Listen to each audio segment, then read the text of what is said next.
I'm going to ask you for a, a more appropriate version of the story you told me off the record about that boss of yours who inspired you 50 years ago to start the process that gave gave origin to this book. All right. Well, I'll just say this was January 1976, and that was a time when media studies and interpersonal communication were generally studied separately. And I was using a model from Irving Goffman, who studied face to face interaction, to try to solve a problem between two of my staff photographers at Queens College, where I was a sort of a boy administrator while I was studying for my master's and PhD. And I was trying to impress my boss with how I had used Goffman to solve a problem with my employees in terms of analyzing their public behavior, what Goffman would call front stage, and their backstage private behavior.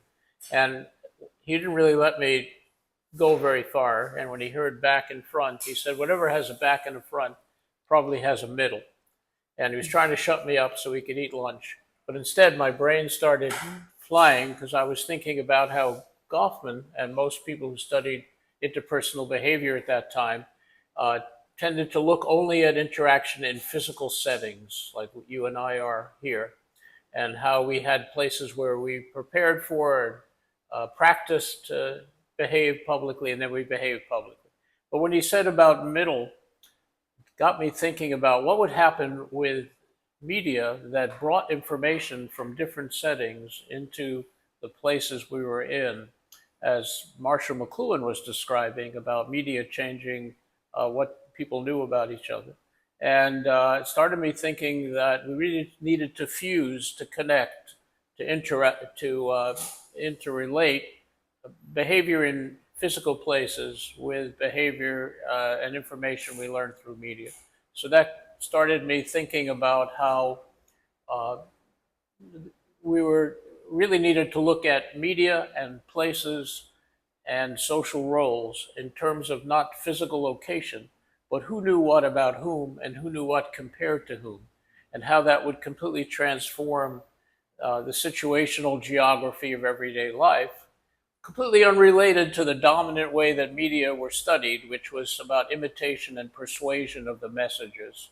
And I was seeing changes in behavior that were not about imitation or persuasion, but were changes in what people knew about each other compared to each other, a change in the dividing line between public and private, and a break in the relationship between where we were physically and what we knew and experienced. You begin your book by describing the assassination, but the situation around the assassination of J.F. Kennedy. Right. When people are asked about it, they describe it as if they had been present at the time and place, Right. and none of them was really there. They were watching it on TV, but TV, the media had begun generating a feeling of immediacy um, in spite of physical distance. Exactly. And also the shooting of Lee Harvey Oswald, which was live on TV. Oswald is suspected assassin of Kennedy. The Kennedy assassination itself was not live on TV, uh, Ah, okay. but The news the news was of, broadcasted. but about Lee Harvey Oswald Sorry. was live Yes. on TV. Most people, uh, including me, like that we witnessed that event, and that was a major break also in centuries, millennia of human behavior, where most of the people that you actually saw close up, as you and I are here, are people you knew, you met, you interacted with. Most of the Almost everybody else on the planet was a stranger, and you didn't see them close up, you didn't see them nod, or you didn't see their facial expressions. And television broke that age old connection between strangers and familiars, and gave us that sense of witnessing things. Now, I mean, that all sounds very obvious, but the implications of it are not that obvious because many of the traditional roles we take for granted, the sense of childhood as a protected and isolated experience where the children were sort of locked in the home. And these new media, I was writing about television, but of course, social media even more, allow our children to travel across the globe before we as adults and parents allow them to cross the street. And we used to talk in the print era about the separate spheres between men and women, where there was the public male realm of rational accomplishments and brutal competitions, and there was the private female sphere of home and intuition and emotion and raising those innocent children. And they were not supposed to know that much about each other. And electronic media blur that, where it's not that women imitate the old sexist roles they see, but they know about all the behaviors that they were told for centuries that they shouldn't worry their silly little heads about, and that men would take care of it. Instead, women see all those places, and there's nothing more frustrating than being told you're not allowed to engage in the behaviors that you're seeing and that you know about and you know you can do.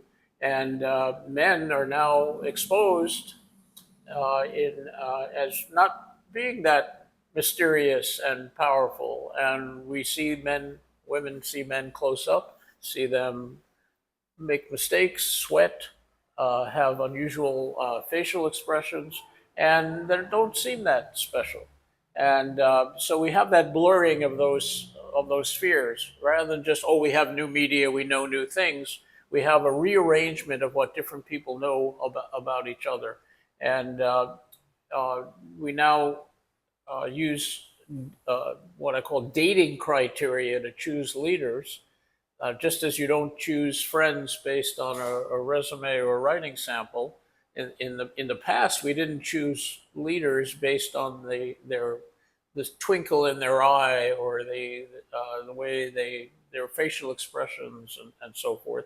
So we have that blurring of public and private, and all that's related to the change in what we know and experience based on where we are physically, which is just not the way things happen anymore. So I was looking there, and it looked in No Sense of Place, at all the ways in which these new forms of media reshuffled all the information in the culture. And the title is a pun, by the way. There are four meanings. There's sense means both logic and perception, and place meaning both physical location and social position. And the argument is essentially that the change in the way we sense information, the way we get information and experience, reshuffles the connection between where we are physically and our sense of where we belong in the social order and our position, and that everything is kind of mixed up, and that we have more adult-like children and more child-like adults. We have more career-oriented women and more family-oriented men. We have leaders who try to act like the person next door, both your country and mine, sort of silly behavior and to not seem that different in different spheres. And we have average citizens who want to demand more of a say in local, national, and international affairs. So that's what I was previewing in No Sense of Place. And this work began 50 years ago, when no one was even dreaming the world we have today. This is true. So it was a little maybe too far ahead of its time, because I had many years of being attacked for not looking at media the traditional way, and of making arguments about both the past and that a lot of the things we take for granted were actually formed by the age of literacy, 400 years of printing, which reinforced the differences between children and adults, because children had to get information based on their reading ability, which separated what men and women experienced in terms of what they read, and a sense of isolation for women at home and the men in the public realm. and were leaders. I mean, people didn't know what their leaders looked or sounded like, right? Now it's unimaginable that anyone would run for public office without appearing on television. And so there are people who we consider great leaders of the past who could not be elected today because they looked unattractive, they had speech impediments, and to be a Yes. leader in the past, it was very good to be taller than everybody else because you saw them for at a great distance. All of America's greatest presidents, Abraham Lincoln. yeah, were way over 6 feet tall, and Washington also. You put them on a giant white horse, and they look like gods. But close up, Washington had ill-fitting false teeth and was pockmarked face. Abraham Lincoln spoke in a high-pitched, squeaky voice and had backwoods pronunciation, and was so ugly that he had to make jokes about it himself. Thomas Jefferson was voted the homeliest scholar at William and Mary College and spoke so poorly that he never addressed Congress in person. He sent his speeches in writing to be read by a clerk. So we have Thomas Jefferson. The great leaders of the past could not be presidents of the United States today. They could help write speeches, but they need somebody who's more like a character in a TV show or a movie.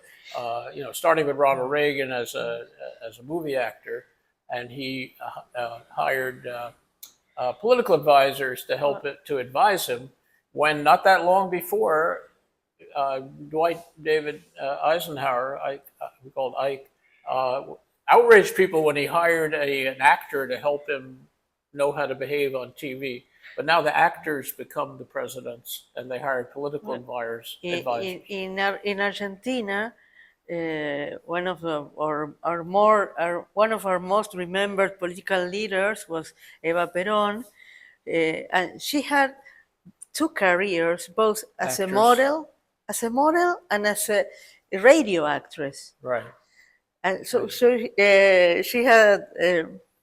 had perfected her voice and her looks. She had a televisual charisma. Yes. And even though she was very young and died very young,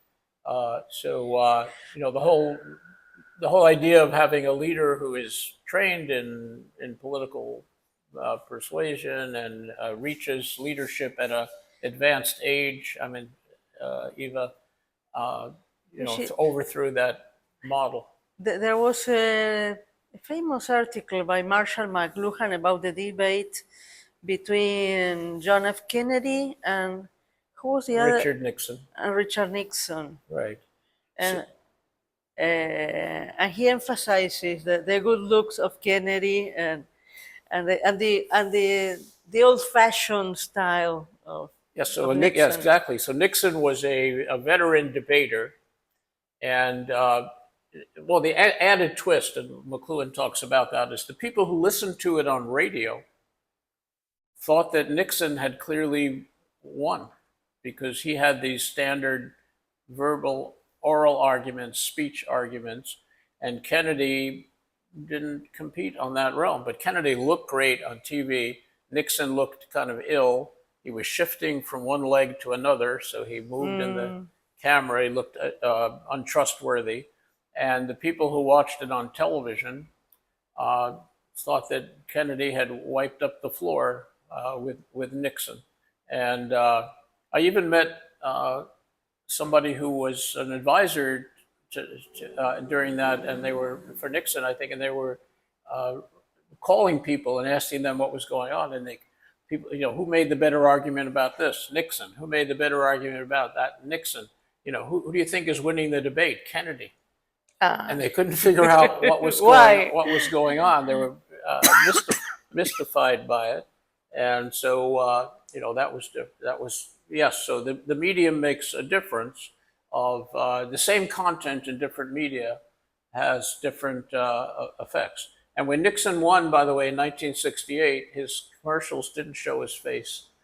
They had him speaking in his very ministerial, formal radio voice. These are the choices that we make. There's violence in the streets, and which was true. There was, and so that helped him win. That he didn't didn't show his face. And when he became president and became the first president to have to resign in disgrace in office, it was often because of the odd way that he looked on television and his anger and his looked dishonest, which he was. And so, yes, there's a big difference between the effects of different media. And how this apply to ordinary people beyond the rich and famous and the presidents? Well, the question itself is evidence of what we now are concerned with, because ordinary people can look great on social media and on television, and we judge people based on their style, their charisma, and ordinary people can often, if you see a leader being interviewed on television, and you have audience members asking questions, often the audience members seem more impressive than the leader. And if the leader pauses for thought for a second, which should not be a bad thing if we have leaders who pause for thought, right? But it looks like they don't know what they're saying. They're uncertain, and an audience member can very quickly seem to be more effective. And of course, social media, we have all these influencers who don't necessarily have any of the resume criteria that would make them leaders in the traditional sense, but they have a certain style that matches the medium. The camera loves them, as we say, and you have ordinary people engaging in every topic you can imagine. So in the early television era, you had one-way communication. The television came into the house, except for the telephone. You couldn't really reach out. Now you have the whole populace have access to performing for their friends, but also really for the world, and behaving. So you have just a chaotic form of public performance from millions of people, right?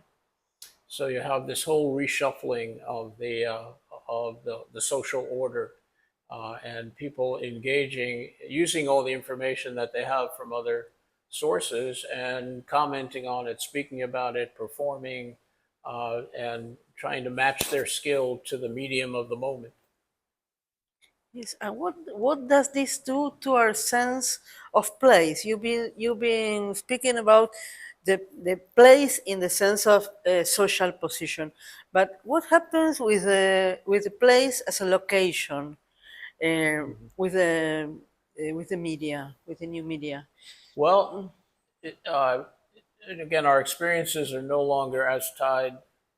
Well, first I should say, live interaction still is our primary form of communication, but it's diluted in many ways now, where people are getting a buzz in their pockets about a message coming in, where they are accessible and they can reach other people, where people look at their phones quite often during live interactions, where the information that's available in one place in the world is available almost every other place in the world, where even as we navigate our local places now, we use Google Maps and other devices. We look at our phones to see where we are, right? Yes, And we how do. we get from where we are to some other place. It facilitates the way we move in Uber and taxi, how far away, how we get to where we want to eat. We don't no longer need to rely, as we did when I was writing, on if you're in a strange place, then you had to find somebody local who would give you directions, hoping they knew the directions. We have a completely other sense of place now. When you're in one location and you're anticipating going on vacation somewhere, you often use the media to see what the place you're not at looks like, right? You pre-visit locations that you're not in, and when you're away on vacation, unlike in the past where you were completely cut off from, you went on a honeymoon, you knew nothing about anything else going on in the world and with your larger family and others. Now you're constantly tuned in. You're sending pictures from the honeymoon to other people. You're monitoring how people you know are doing.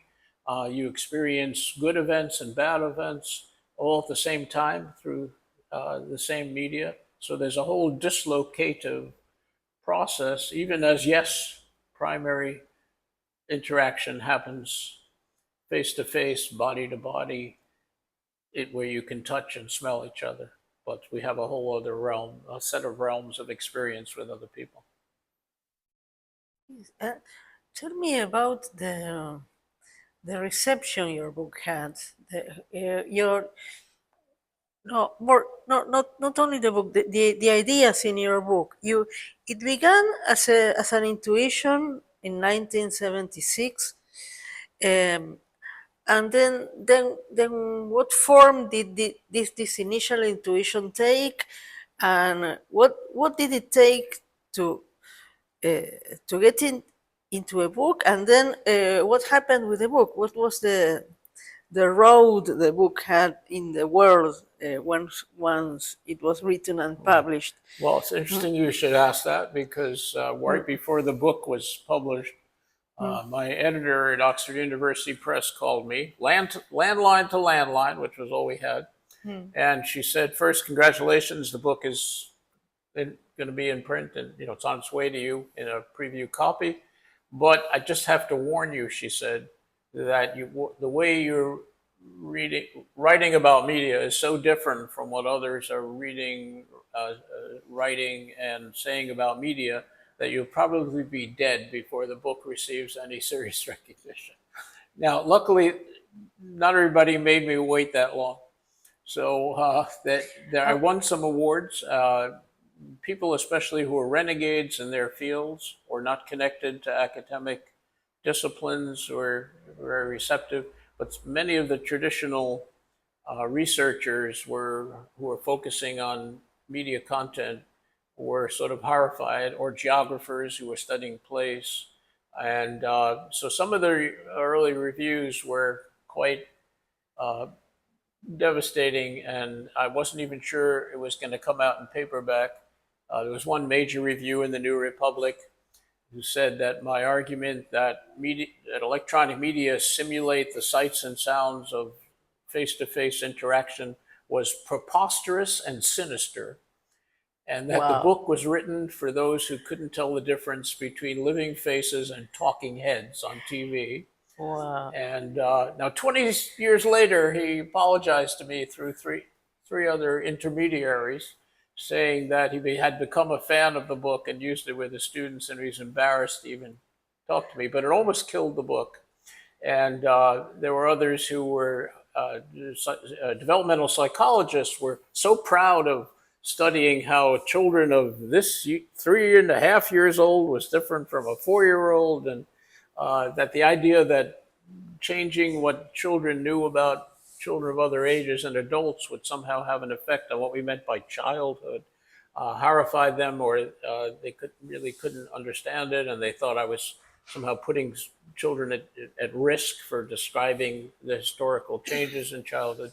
And so it had a hard time for about 15 years later. It started shifting somewhat, where the fields started seeing some merit in what I was saying, and also with the changes in media that media are so insensitive to location now relative to old media that now it's been seen as a prophetic, or ahead of its time. But it was a rough ride, and in the years when I was being attacked, I sort of retrained myself in critical analysis of news and propaganda and things like that. So now I'm kind of surprised at how that's shifted, and how it's won one major award 30 years after coming out, and so forth. So the reception was mixed, and especially early on, and it shifted. So the book was published 30 years ago. What No, it was year? published in '85. In So 85. In so it's, 85. yeah, so it's Almost about 10 years after I got almost the four. idea, Ah, and the general idea. And I did the first draft as my doctoral dissertation and that was finished in '78. And then I spent another 7 years or so, refining the writing and the argument. It's a logical deductive theory, a conditional theory. If media change in this way, how will that lead to changes in roles of group identity, socialization, and hierarchy? And so it's a conditional prediction. And in a way, the fourth chapter of the book is chapter 4, short chapter, why roles change when media change.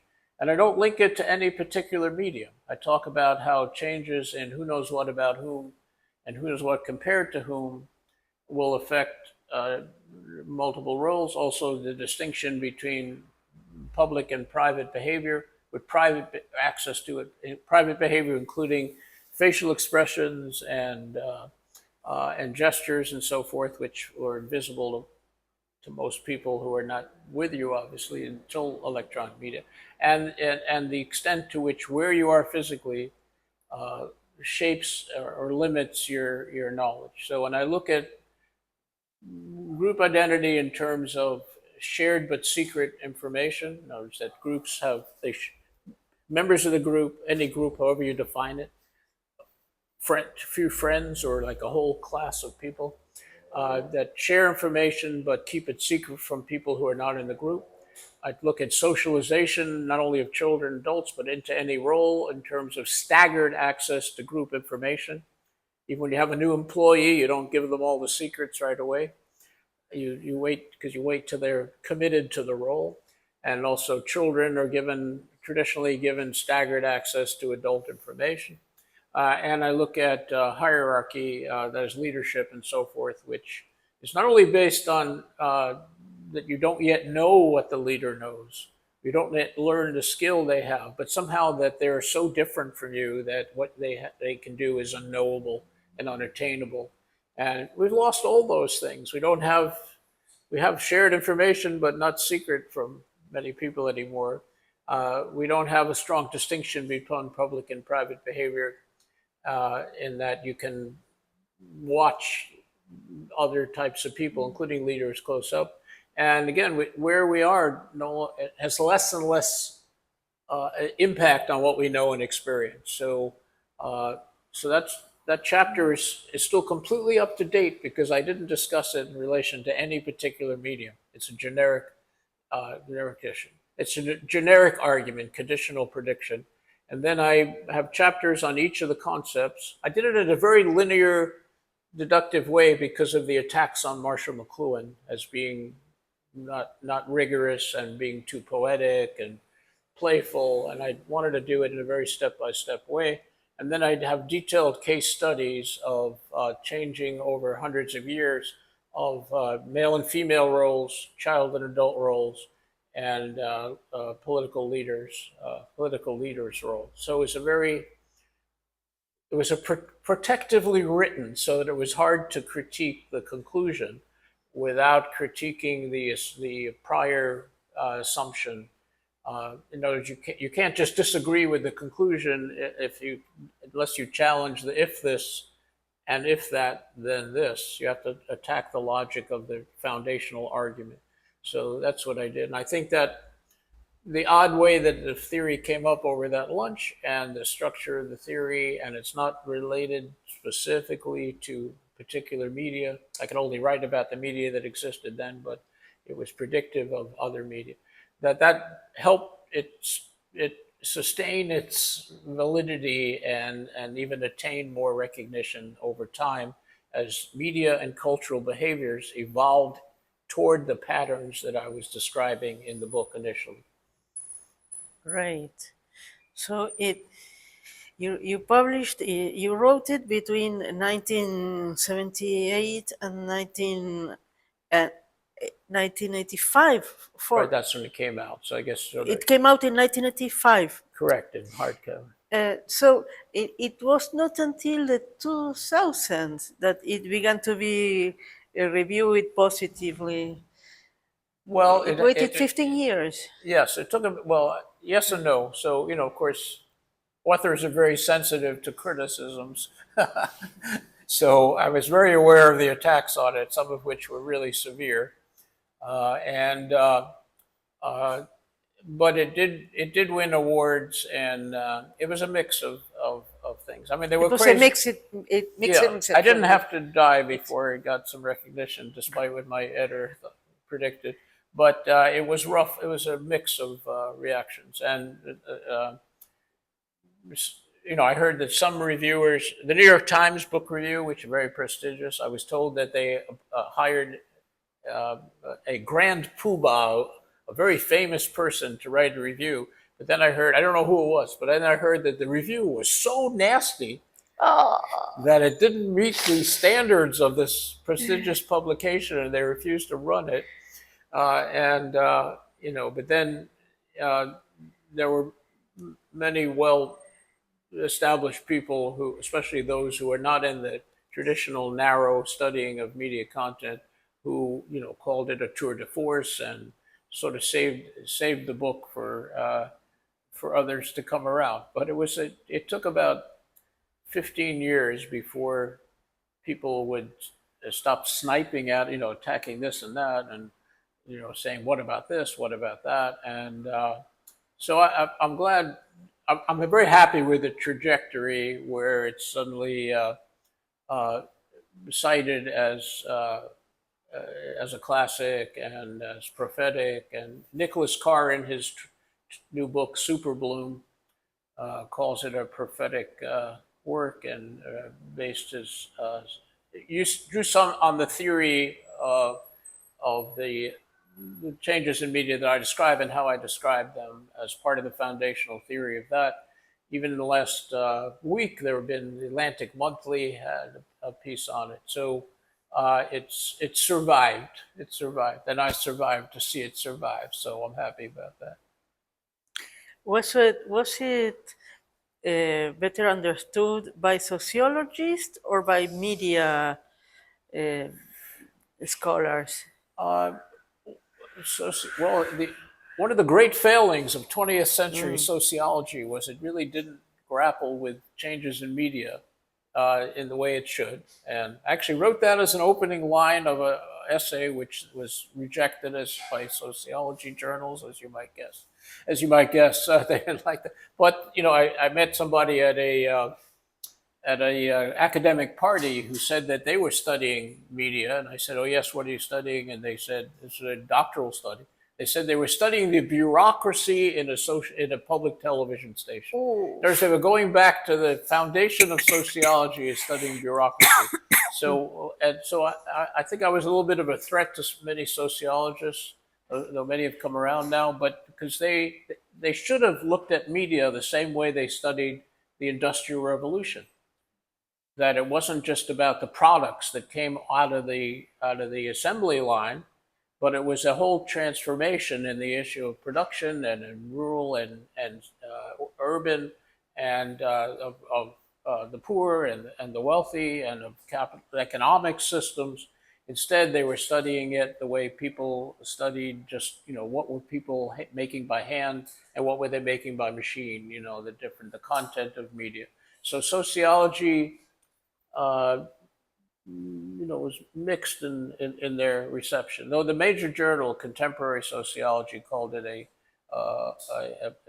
had a very positive review. It was a few years after it came out, I think, but it did. I mean, it's not a disciplinary book; it's a transdisciplinary book. transdisciplinary. And even my publisher at the time didn't quite know. They kept asking me, "What field is it in? How do we know what field it is?" And so it's not in only one field. It's in the middle. Yeah. Well, also it talks about how the whole notion of disciplines, of fields, and the jargon, the particular jargon in a field, well, people would talk about the same phenomena using different terminology.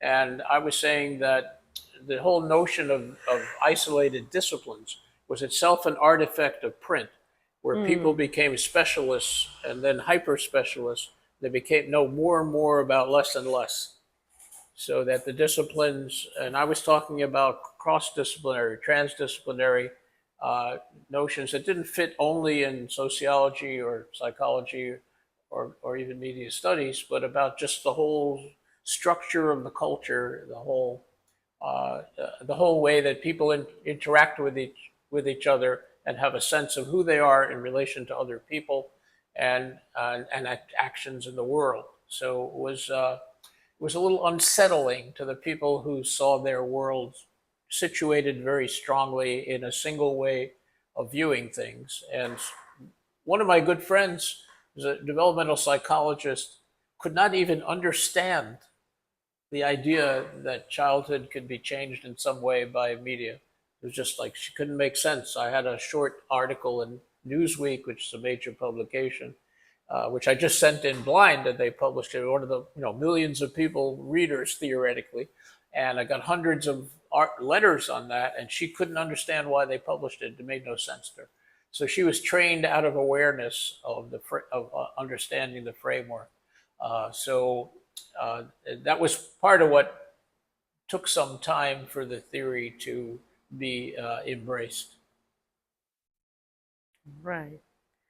Well, what other books have you written besides this one, or books, or essays, or whatever? Well, again, I have on freely accessible to anybody who wants to look at them. I have well over 100 publications on my academia.edu site, which anybody can read without an account. Anybody with a free account there can download them. And so I have a lot about critical analysis of news. I have things about surveillance. I have a lot of things on what I call and named in the book medium theory. That is which I distinguish from general study of media in terms of how one medium differs from another, or one type of media, say electronic versus print, differ from other types of media. So I have a whole collection of those. I have in my studying propaganda, I did a lot of community work. My longest book actually is a 50-year study of the attempts to preserve what used to be a farm in Durham, New Hampshire, and became not a very nice shopping plaza, and then all the threats to turn it into a really horrible shopping plaza with hundreds of student housing, which was destroying that system. So that's another work, and I have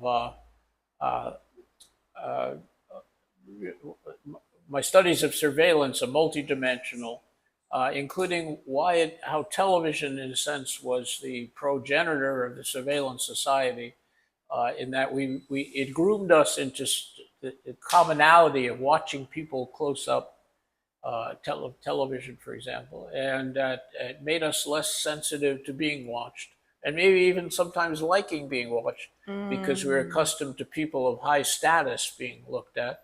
And so I coined the term televation, that many people feel they're elevated in status by being watched, or self-surveilling, where you post things online and look at how many likes you have or how many people view it. You become a celebrity, right? So we're all these micro celebrities, and self celebrities, and where people become very comfortable with exposing themselves in ways that would be impossible and also outrageous, if possible, in a pre-electronic era. Well, where can we find and read those works?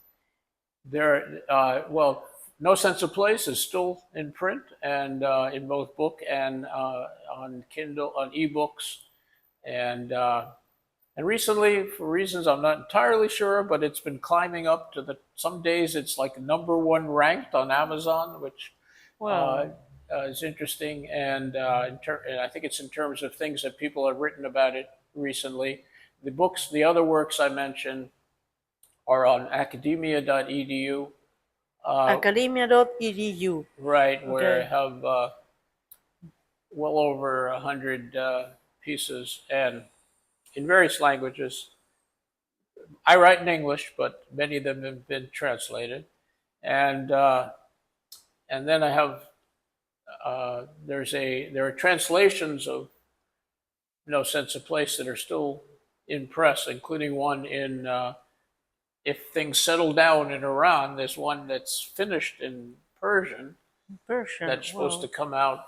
Is there a Spanish There's no translation? Spanish translation yet, but Well, here we are. here we are. So you have that opportunity. There's an almost finished Hebrew translation, but the translator died, and that slowed it down. And there were best-selling German and Italian translations.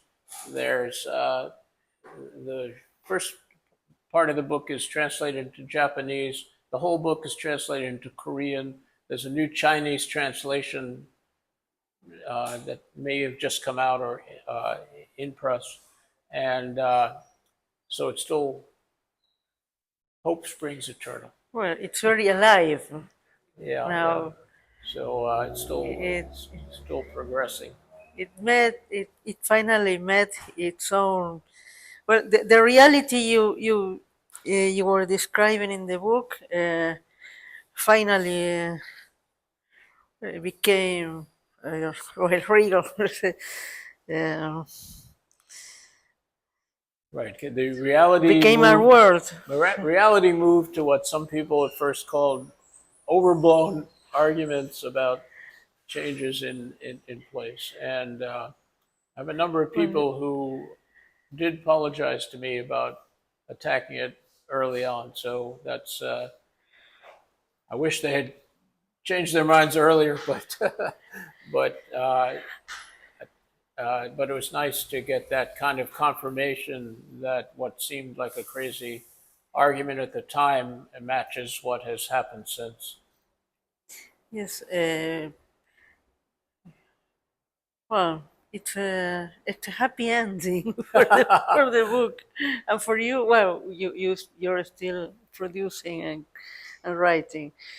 Well, Right. So I I'm wrote a new introduction for the Persian edition, and I'm revising it for what I hope will be a new English edition by the publisher, who's taken a long time to come around to the idea of coming out with a large. The paperback is very small, and to have a larger, this size paperback with a new introduction, speaking about many things here we've spoken about, the initial reaction, where the theory came from, that crazy lunch, trying to shut me up about back and front and middle, and that whole and the reactions that you've been asking about, so that and the structure of the theory and why I structured it that way, so to fuse the frameworks, because Goffman was brilliant, one of the most brilliant sociologists of the study of interaction in physical places, but he basically knew nothing about media. He said that he divided the universe of social interaction into seeing each other, as you and I are now, and being alone. mm, Nothing about media. So he couldn't even anticipate the whole movement toward single family, single person households, which used to be identified with people who were mentally ill in some way. now almost everyone live alone with a cat. Exactly. But when you live alone now without another person, you don't live alone without social interaction anymore, right? So, Right. That was a change he couldn't anticipate. And at the same time, Marshall Uh, McLuhan, who I love, and so living alone before the media implied almost no social interaction. exactly, exactamente. That's the key. Exactamente. Yeah. That's So the key. That's the key. That's very important. No, I'm alone at home, but I'm connected all the time, having 20 conversations in an hour. you're overwhelmed by all the demands. Overwhelmed, yes. And the added twist, you could move anywhere in the world and you'd still have most of those interactions, Yes. right?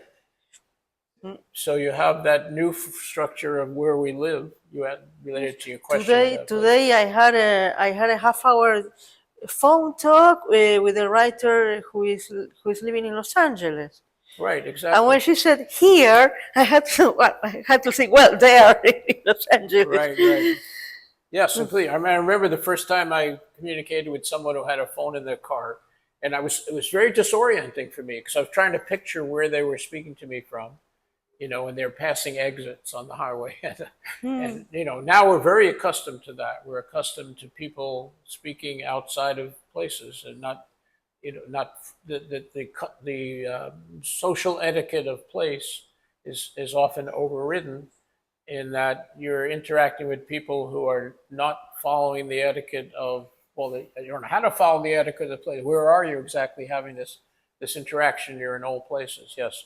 So that world that you just described was completely unknown to this brilliant sociologist who couldn't fathom the media.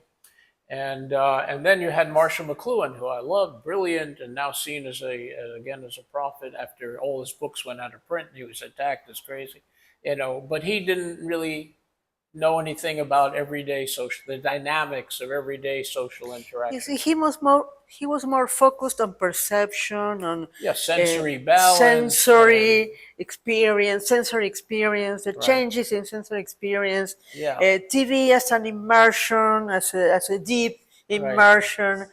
And he's very poetic in his descriptions, but yes, Yeah.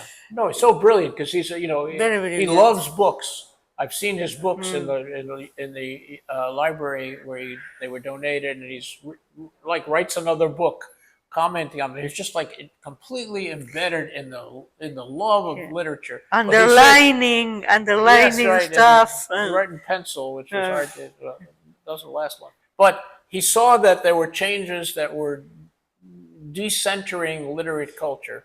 And when he talked about the end of print culture, he was misunderstood as saying that that no one reads and reading is irrelevant. Instead, he was just describing the loss of the world that he loved with a fusion of media that were not based on one thing at a time, one thing after another, linear thought. The linearity.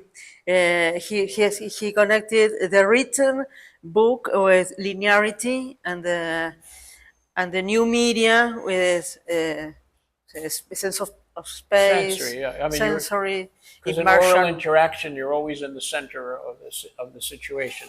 We have eyelids, but not earlids, and so a vision, the visuality of print with like a typewriter,